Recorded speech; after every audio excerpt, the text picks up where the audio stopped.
ശ്രീ മാത്സിലേക്ക് സ്വാഗതം. ഇന്ന് PSCയുടെ പ്രീവിയസ് ക്വസ്റ്റ്യൻസിൽ ഉൾപ്പെടുത്തിയിട്ട് പ്രധാനമായിട്ട് കണ്ടുവരുന്ന ഒരു ടോപ്പിക്കാണ് ഒറ്റയാനെ കണ്ടെത്തുക, അല്ലെങ്കിൽ കൂട്ടത്തിൽപ്പെടാത്തത് ഏത്. അതിലെ കുറേ അധികം ചോദ്യങ്ങൾ നമുക്ക് ചെയ്ത് നോക്കാം, പ്രാക്ടീസ് ചെയ്യുക. അപ്പോൾ ധാരാളം ക്വസ്റ്റ്യനുകൾ വന്ന ചോദ്യങ്ങളെല്ലാം പ്രാക്ടീസ് ചെയ്യുക, നമുക്ക് ഏകദേശം ഒരു ഐഡിയ കിട്ടും എങ്ങനെയാണെന്ന്. Root 81, root 256, root 324, root 567. അതായത് നോക്കാം, ഇത് മൂന്നും വിവിധ പരീക്ഷയ്ക്ക് ചോദിച്ചിട്ടുള്ള. റൂട്ട് 81 എന്ന് പറഞ്ഞാൽ 9ന്റെ വർഗ്ഗമാണ്, 256 എന്ന് പറഞ്ഞാൽ 16ന്റെ വർഗ്ഗമാണ്, ഇത് 18ന്റെ വർഗ്ഗമാണ്. ഈ സംഖ്യ മാത്രം 1ന്റെയും വർഗ്ഗമല്ല, ബാക്കിയെല്ലാം 9ന്റെ സ്ക്വയറാണ് 81, പൂർണ്ണവർഗ്ഗമാണ് 81, പെർഫെക്റ്റ് സ്ക്വയറാണ്. 256 എന്ന് പറയുന്നത് 16ന്റെ സ്ക്വയറാണ്, 324 എന്ന് പറയുന്നത് 18ന്റെ സ്ക്വയറാണ്, 18ന്റെ വർഗ്ഗമാണ്. ഇത് മാത്രം 1ന്റെയും വർഗ്ഗമല്ല, റൂട്ട് 567. അതുകൊണ്ട് റൂട്ട് 567 ഓപ്ഷൻ ഡി ആണ് ഉത്തരം. ഇനി അടുത്തത് കൂട്ടത്തിൽ പെടാത്തത് ഏത് നമുക്ക് നോക്കാമല്ലോ. 25, 49, 67, 81. ഇവിടെ 25 എന്ന് പറയുന്നത് 5ന്റെ വർഗ്ഗമാണ്, 49 എന്ന് പറയുന്നത് 7ന്റെ വർഗ്ഗമാണ്, ഇത് 81 എന്ന് പറയുന്നത് 9ന്റെ വർഗ്ഗമാണ്. ഇവിടെ 67 ആണ് ഉത്തരം. 67 ഒരു പൂർണ്ണവർഗ്ഗമല്ല, 1ന്റെ സ്ക്വയർ അല്ല, 1ന്റെ വർഗ്ഗമല്ല 67 എന്ന് പറയുന്ന സംഖ്യ. അതുകൊണ്ട് ഓപ്ഷൻ സി ആണ് ഉത്തരം. അടുത്തത് 91, 93, 97, 95. അതായത് ഇവിടെ 97 ഉത്തരം, ബാക്കിയെല്ലാം ഭാജ്യസംഖ്യകളാണ്. 97 ഒരു പ്രൈം നമ്പറാണ്, ഭാജ്യസംഖ്യയാണ്. അതിന് 1ഉം 97 മാത്രമേ ഘടകങ്ങളുള്ളൂ, വേറെ ഒന്നും അതിന് ഘടകങ്ങളല്ല. 2ൽ കൂടുതൽ ഘടകങ്ങളുണ്ട്, ബാക്കിയുള്ളതിനല്ല. 91-നുണ്ട് 2ൽ കൂടുതൽ ഘടകം, 93-നുണ്ട് 95. 95 5ന്റെ ഗുണിതമാണ്, 93 3ന്റെ ഗുണിതമാണ്, 91 3ന്റെ ഗുണിതമാണ്. അപ്പോൾ നമുക്ക് ഈ 97-ന് മാത്രം 2 ഘടകങ്ങളേ ഉള്ളൂ, 1ഉം 97 മാത്രം. അതുകൊണ്ട് ഓപ്ഷൻ സി 97. ഇതൊരു പ്രൈം നമ്പറാണ് 97, ഭാജ്യസംഖ്യ. ബാക്കിയെല്ലാം ഭാജ്യസംഖ്യകളാണ്. ഈ 97 ഒഴിച്ച് ബാക്കിയെല്ലാം ഭാജ്യസംഖ്യകളാണ്, അല്ലെങ്കിൽ കോമ്പോസിറ്റ് നമ്പേഴ്സാണ്. 97 ഒരു അഭാജ്യസംഖ്യയാണെങ്കിൽ അല്ലെങ്കിൽ പ്രൈം നമ്പർ എന്ന് പറയും ഇംഗ്ലീഷിൽ. 97 അഭാജ്യസംഖ്യ, 97 മാത്രമേ ഉള്ളൂ ഇതിൽ അഭാജ്യസംഖ്യ, പ്രൈം നമ്പർ. ഒറ്റയാനെ കണ്ടെത്തുക അല്ലെങ്കിൽ കൂട്ടത്തിൽപ്പെടാത്തത് ഏതെന്ന ചോദ്യം. ഒരെണ്ണം മാത്രം എന്തെങ്കിലും വ്യത്യസ്ത സ്വഭാവമുള്ളതായിരിക്കും. LMOQ, ACEF, MOQS, WYAC. A കഴിഞ്ഞ് B കഴിഞ്ഞാണ് C കഴിഞ്ഞ് D കഴിഞ്ഞാണ് E കഴിഞ്ഞ് F കഴിഞ്ഞാണ് G. ഇതെല്ലാം ഒന്നിട വിട്ടുള്ള അക്ഷരമാണ്. അതുപോലെ MN ഒരക്ഷരം വിട്ടു അടുത്ത അക്ഷരം, OP ഒരക്ഷരം വിട്ടു അടുത്ത അക്ഷരം, QRS ഒന്നിട വിട്ട അക്ഷരങ്ങളാണ് ഇതെല്ലാം. അതുപോലെ ABCD XY അങ്ങനെ പോയി XY Z കഴിഞ്ഞാൽ പിന്നെ അടുത്ത അക്ഷരം വരുന്ന വീണ്ടും റിപ്പീറ്റ് ചെയ്യുക, A ആയിരിക്കും. അത് WXY ഒരക്ഷരം കഴിഞ്ഞു, Y കഴിഞ്ഞാൽ Z കഴിഞ്ഞാൽ പിന്നെ ആദ്യം മുതൽ തുടങ്ങും, Z കഴിഞ്ഞാൽ പിന്നെ A, ഒന്നര വിട്ടുള്ള അക്ഷരങ്ങൾ. ABCD എക്സെട്ര XY Z കഴിഞ്ഞാൽ പിന്നെ A മുതൽ വീണ്ടും തുടങ്ങും. അതായത് A പിന്നെ B ഒരക്ഷരം വിട്ടു, ഇതെല്ലാം ഒന്നര വിട്ടുള്ള അക്ഷരങ്ങളാണ്. ഇത് മാത്രം അതല്ല, ഇതാണ് ഉത്തരം. ബാക്കിയെല്ലാം ഒരക്ഷരം വിട്ടാണ് എഴുതിയേക്കുന്നത്. XY ABCD XY Z etcetera ABCD EF GH etcetera XY Z കഴിഞ്ഞാൽ പിന്നെ എന്ന് തുടങ്ങുന്നുണ്ട്, അടുത്തത് തുടങ്ങുന്നത്. Z അവസാനിച്ച് കഴിഞ്ഞാൽ പിന്നെ എന്ന് തുടങ്ങും. അതുകൊണ്ട് ഇവിടെ WXY X വിട്ടു Y എഴുതി.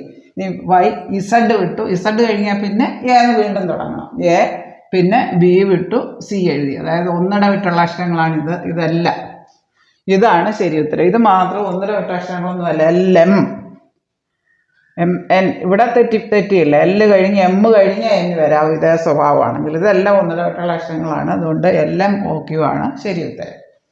ഇനി പേന, പേപ്പർ, ബ്രഷ്, പെൻസിൽ. ഇവിടെ പേപ്പറാണ് ഉത്തരം. കാരണം പേന എഴുതാൻ ഉപയോഗിക്കുന്നത്, പെൻസിൽ എഴുതാൻ വരയ്ക്കാൻ ഉപയോഗിക്കുന്നത്, ബ്രഷും അതുപോലെ പെയിൻറ്റ് ചെയ്യുന്നതിനും കളർ കൊടുക്കുന്നതിനൊക്കെ ഉപയോഗിക്കുന്നത് ഏതിലാണ് നമ്മൾ ചെയ്യുന്നത്? പേപ്പറിൽ. അപ്പോൾ ഇവിടെ പേപ്പറാണ് വേർതിരിഞ്ഞ് നിൽക്കുന്നത്. ഉത്തരം പേപ്പറാണ്. 25, 625, 425, 225. 25 5ന്റെ വർഗ്ഗമാണ്, 625 225ന്റെ വർഗ്ഗമാണ്, 425 ആണ് ഉത്തരം. അത് 1-ന്റെ വർഗ്ഗമല്ല. 225 15-ന്റെ വർഗ്ഗമാണ്. ഇതെല്ലാം പൂർണ്ണവർഗ്ഗമാണ്. അതുകൊണ്ട് നമുക്ക് ഈ 425-നെ 1-ന്റെ വർഗ്ഗമായിട്ട് എഴുതാൻ പറ്റത്തില്ല. ഇവിടെ 425 ഉത്തരം. അടുത്ത വ്യത്യസ്തമായത് ഏത്? സമചതുരം, ത്രികോണം, ചതുരം, ചതുരസ്തംഭം. ചതുരസ്തംഭമാണ് ഉത്തരം. ബാക്കി എല്ലാ സ്തംഭങ്ങളല്ല. ഇത് മാത്രം ചതുരസ്തംഭം. ഇവിടെ 4 വേർതിരിഞ്ഞ് നിൽക്കുന്ന ഇതാണ്. അതായത് ഇവിടെ ഇത് മാത്രം ഒന്നിടവിട്ടുള്ള അക്ഷരങ്ങളല്ല, ബാക്കിയല്ല ABCD എക്സെട്ര XYZ കഴിഞ്ഞാൽ പിന്നെ A മുതൽ തുടങ്ങണം. അങ്ങനെയാണ് ഇത് എഴുതിയേക്കുന്നത്. WX വിട്ടിട്ട് Y എഴുതി. Y കഴിഞ്ഞിട്ട് Z വിട്ടിട്ട് പിന്നെ Z കഴിഞ്ഞാൽ പിന്നെ A എന്ന് തുടങ്ങണം. A അത് കഴിഞ്ഞാൽ പിന്നെ B വിട്ടിട്ട് C എഴുതി. ഇതെല്ലാം ഒന്നിടവിട്ടുള്ള അക്ഷരങ്ങളാണ്. ഇത് മാത്രം, ആദ്യത്തേത് മാത്രം അങ്ങനെയല്ല. അതുകൊണ്ട് എല്ലാം നോക്കിയാണ് ഉത്തരം. ഇവിടെ പേന, പേപ്പർ, ബ്രഷ്, പെൻസിൽ. പേന എഴുതാൻ ഉപയോഗിക്കുന്നു, പെൻസിൽ എഴുതാനും വരയ്ക്കാനും ഒക്കെ ഉപയോഗിക്കുന്നു, ബ്രഷ് അതിൽ ബ്രഷ് ചെയ്യാൻ. ഇത് ഏതിലാണ്? ഇത് പേപ്പർ മാത്രമാണ് വേർതിരിഞ്ഞ് നിൽക്കുന്നത്. പേപ്പറാണ് ഉത്തരം. 25, 625, 425, 225. 225 എന്ന് പറഞ്ഞാൽ 15-ന്റെ വർഗ്ഗമാണ്, 15-ന്റെ സ്ക്വയറാണ്. 625 25-ന്റെ വർഗ്ഗമാണ്, 25 5-ന്റെ വർഗ്ഗമാണ്. ഇത് മാത്രം 1-ന്റെയും വർഗ്ഗമല്ല, പൂർണ്ണവർഗ്ഗമല്ല. 425 ഉത്തരം. വ്യത്യസ്തമായത് സമചതുരം, ത്രികോണം, ചതുരം, ചതുരസ്തംഭം. ഇവിടെ ചതുരസ്തംഭമാണ് ഉത്തരം. അതായത് ഇത് മാത്രമേ ഉള്ളൂ സ്തംഭമായിട്ടുള്ള, ബാക്കിയെല്ലാം പത്തിൽപ്പെടുന്നതല്ല.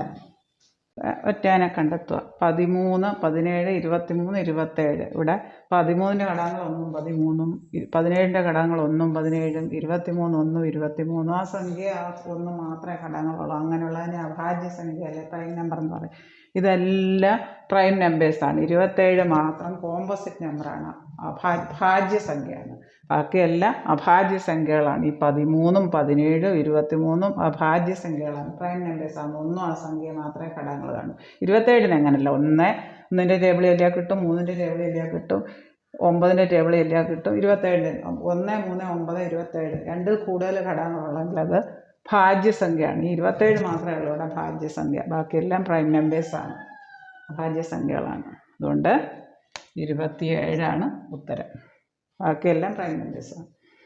തന്നിരിക്കുന്ന ഓപ്ഷനുകളെ അക്ഷരങ്ങളെ ക്രമത്തിൽ എഴുതുമ്പോൾ അർത്ഥവത്തായ വാക്കുകളാണ് ലഭിക്കുന്നത് തന്നിട്ടുണ്ട്. ഇവിടെ ഇതിനെ നമുക്ക് ക്രമത്തിൽ എഴുതി നോക്കുമ്പം റോസ് എന്ന് കിട്ടും. റോസ് റീഅറേഞ്ച് ചെയ്ത് എഴുതുക. ഇവിടെ ലോട്ടസ്, ഇവിടെ ഓറഞ്ച്, ഇവിടെ ജാസ്മിൻ. അത് നമുക്ക് കാണുമ്പോഴേ തിരിയുന്നുണ്ട്. ഇവിടെ മൂന്നാമത്തെ ആണ് ശരി. ഇത് ഫ്രൂട്ടാണ്. ഇതെല്ലാം ബാക്കിയെല്ലാം പുഷ്പങ്ങളാണ്. റോസ, റോസാപ്പൂ, ലോട്ടസ്, താമര, ജാസ്മിൻ, മുല്ല. അപ്പം ഇത് മാത്രമാണ് വേർതിരിഞ്ഞ് നിൽക്കുന്നത്. മൂന്നാമത്തെയാണ് ഓപ്ഷൻ ശരി ഉത്തരം. വ്യത്യസ്തമായത് ഏത്? 3. അടുത്തത് 7. 7 എന്ന് പറഞ്ഞാൽ 3 2 + 1, അതായത് 3 6 + 1 7 വരും. ഇനി 7 × 2 + 1 എത്ര വരും? 14 + 1 15 വരും. ഇനി 15 ആ കിട്ടിയത് × 2 + 1, അതായത് 15 × 2 30 + 1 31. അപ്പോൾ അവിടെ നമുക്ക് 3ഉം 7ഉം 15ഉം 31 എല്ലാം വരുന്നുണ്ട്. ഇതിന് വേർതിരിഞ്ഞ് നിൽക്കുന്ന ഈ 19ആണ്. 19 മാത്രം ഇവിടെ വരുന്നില്ല. ഇവിടെ 3 7 31. 3 × 2 3 3 3 × 2 + 1 6 + 1 7. ഈ 7 × 2 + 1 ഈ പ്രക്രിയയിലായിട്ട് പോയേക്കുന്നത്. 2 + 1 7 × 2 14 + 1 15. 15 ഇനി ആ കിട്ടിയത് 15 × 2 + 1 5 × 2 30 30 + 1 31. അപ്പോൾ 3ഉം 7ഉം 15ഉം 31 വരുന്നുണ്ട്. ഇവിടെ 19 വരുന്നില്ല ഈ പ്രോസസ്സിൽ. അതുകൊണ്ട് നമുക്ക് 19ആണ് ശരി ഉത്തരം. ഇത്രയും കാര്യങ്ങൾ നിങ്ങൾക്ക് നല്ലതുപോലെ മനസ്സിലായി എന്ന് ഞാൻ വിശ്വസിക്കട്ടെ. ഈ വീഡിയോ നിങ്ങൾക്ക് ഇഷ്ടമായെങ്കിൽ ലൈക്ക് ചെയ്യുക, ഷെയർ ചെയ്യുക, സബ്സ്ക്രൈബ് ചെയ്യുക. ഇത് നിങ്ങളുടെ എല്ലാ കൂട്ടുകാരിലേക്കും എത്തിക്കുക. വീഡിയോ ഇഷ്ടപ്പെട്ടാൽ സബ്സ്ക്രൈബ് ചെയ്യാൻ മറക്കല്ലേ. PSCയുടെ പ്രീവിയസ് ക്വസ്റ്റ്യൻസ് ധാരാളം ശ്രീമാത്സിൽ ലോങ് വീഡിയോസും ഷോർട്ട് വീഡിയോസും ആയിട്ട് ഇട്ടിട്ടുണ്ട്. ശ്രീമാത്സിൽ സെർച്ച് ചെയ്താൽ നിങ്ങൾക്ക് ലഭിക്കുന്നതാണ്. താഴെ കാണുന്ന ബെല്ലൈക്കൺ എനേബിൾ ചെയ്താൽ ഞാൻ ഇടുന്ന വീഡിയോസിൻ്റെ എല്ലാ നോട്ടിഫിക്കേഷൻസ് നിങ്ങൾക്ക് ലഭിക്കുന്നതാണ്. കണ്ടിന്യൂസ് ആയിട്ട് പ്രീവിയസ് ക്വസ്റ്റ്യൻസ് ചെയ്ത് പഠിച്ചാൽ എക്സാം ഹാളിൽ വളരെ ഈസി ആയിട്ട് സെക്കൻഡുകൾ കൊണ്ട് കണക്കുകൾ ചെയ്ത് തീർക്കാനുള്ള ട്രിക്കുകളും അങ്ങനെയൊക്കെയുള്ള കാര്യങ്ങളൊക്കെ ഇതിൽ പറയുന്നുണ്ട്. Thank you.